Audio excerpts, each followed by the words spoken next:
You will go out finding clients, and then when you don't find any clients, you feel bad.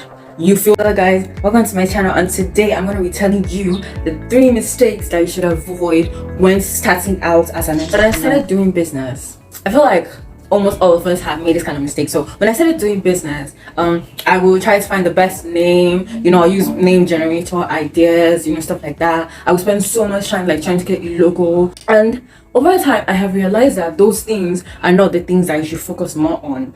And those things are something that you could even do without until you land your first client. Number one is feeling like you know too much or you know too little. We learn every day. We learn every day. There's only so much information that you can keep in your head. There's only so much that you can know. So if you know that you are good at something, right, and you want to perfect it, you don't need to go on to start watching so much videos, because something that I have realized that kills you over time, like burns you out, is when you spend your time watching so many videos from so many different types of people.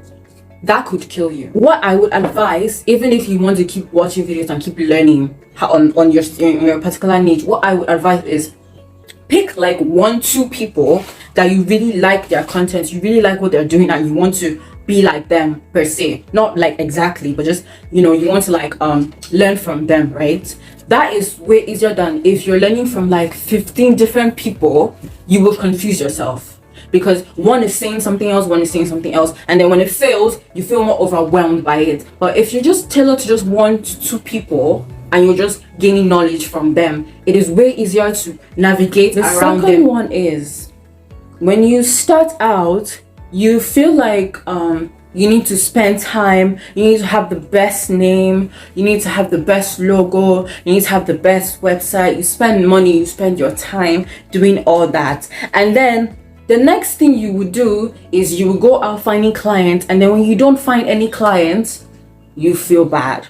You feel discouraged. You feel like, oh, this doesn't work. And you spend so much time doing the other stuff, and you forgot that this is where the main thing is. To avoid this, I would recommend, I wouldn't say lie, because that would be wrong. I would recommend that even if you want to have like a few reviews, maybe you want to convince your audience that you are an authority, I would recommend maybe you have a book that you've written, you could give that for free. Or maybe like you could say, oh, I'm giving like a free audit, or I'm giving like a free discovery call. Or you can do pre-orders, yes, something free, that's something that wouldn't take that much of your time, that you could just give them to prove that you can actually help them.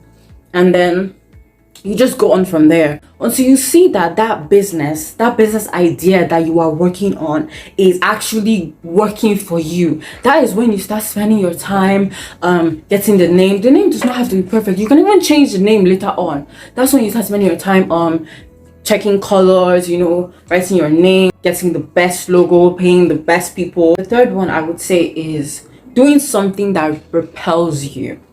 Even if you don't have to have passion in that thing, right? But doing something that repels you is very negative, and you should avoid this completely. Because when it comes to creating content, when it comes to like helping others, you have to have that some sort of a drive, even a tiny bit of drive. But let me give an example. You're so into fitness and body goals and bodybuilding, or that you like helping people like reach your ideal weight and stuff like that, and then you find it very difficult to cook.